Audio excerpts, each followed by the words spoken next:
Malawak at mayaman ang lupain sa bayan ng Malvar. Perfect na taniman ng iba't ibang fruit-bearing trees tulad ng langka. Sa Barangay Bilukaw, matatagpuan ang pinakamaraming puno ng langka sa bayan ng Malvar. Mangunguha tayo ngayon ng langka para makapagginata ang langka tayo at saka makapagpapak tayo ng langka. Eto, may nakikita akong mga langka dito. Ayan. Ang tanong, mukhang madali lang naman kunin. Ang problema, dapat iwasan nating gumanon siya sa lupa, di ba? So, kailangan siguro talian yan. Tuturuan tayo dito ni Kuya. Kuya, magandang araw po. Anong pangalan niyo po? Rollywagan po. Rolly? Rollywagan. Paano ko tatanggalin yung langka dun sa ano?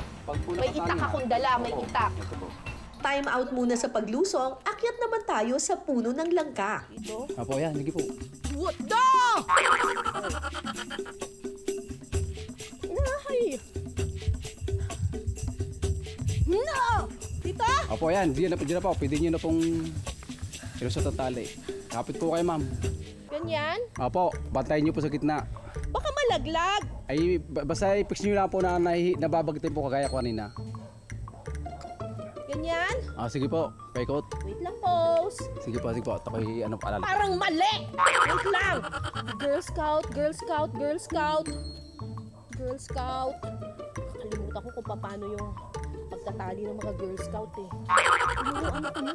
Ano namin, Scout Master eh. Ayan, okay. Sige, kuya. Gets na. Pwede pala sa ulo. Ako sa ito. Sige po, baba na po. Tapos ito, hawakan nyo po bago po tayo. Ay, hahawakan ko rin? Kapag naitali na ang langka, pwede nang tagain ang sanga nito. Pwedeng hiwain lang. Wait lang! Baka malaglag. Kuya, pwede mong hawakan na? Hawak ko po. Sige, kahit. Hawakan mo, kuya, ha? Wala akong buwelo, eh. Dito! Mali.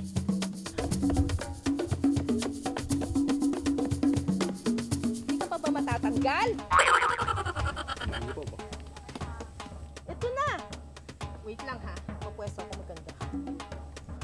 Maya-maya pa, Yan na! Ayan na! Wait lang po! Sige po, suksok nyo na pong gulok. Suksok! Ang bigat, kuya! Sige po, alalay po ako. Wait lang. Sige po. Yan. Sige. Ayan, sige po. Ayan na.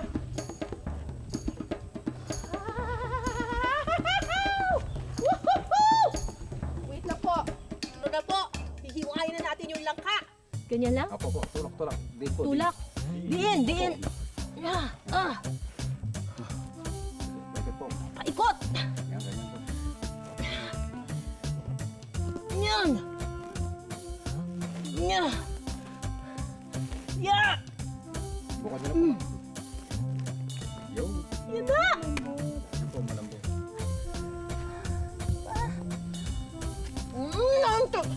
Tamis. Ito matamis. ang mga langka na itinanim nila Kuya Rolly kabilang sa variety na Magnolia. Mas maputla ito kumpara sa ibang klase ng langka. Pero pagdating sa tamis, hindi ito magpapatalo. Marap! Kapag hinog ang langka, masarap itong papakin. Kapag hilaw naman, masarap itong ulamin. Alam niyo ba mga kapuso na ang langka ay isang popular na alternative to meat? Hindi masyadong overpowering yung lasa niya kapag hilaw. Nakaka-absorb siya ng maraming flavor, tapos very fibrous pa siya. Kasama ko ngayon si Chef Mark at ang ituturo niya sa atin ay isang popular na meat dish, pero pwede pala sa langka, caldereta. Sa isang kawali, maglalagay ng margarine. Igigisa ang luya, bawang, sibuyas at kamatis. Ayan, lumambot na ng husto yung kamatis natin. Pwede na natin ilagay yung susunod na ingredients. Ito po ay tomato sauce. Ketchup. Opo, pag dagdag kulay din. Lagyan din ito ng toyo at oyster sauce. Timplahan ito ng asin, paminta, at saka ilagay ang gata. Lagyan ito ng atsuete water, liver spread, at cheese. Sunod na ilalagay ang napakuluang langka. Titimplahan ng kaunting asukal at saka pakukuluin sa loob ng 3 minuto. Kapag napakulo na, lagyan ito ng siling haba. Tikiman time na! Actually ako, favorite ko ang ginataang langka. Ang sarap. Pero ito, bagong twist to Pwede na palang ikaldereta yung langka Pero ang susi sa tagumpay, kailangan malambot talaga yung langka.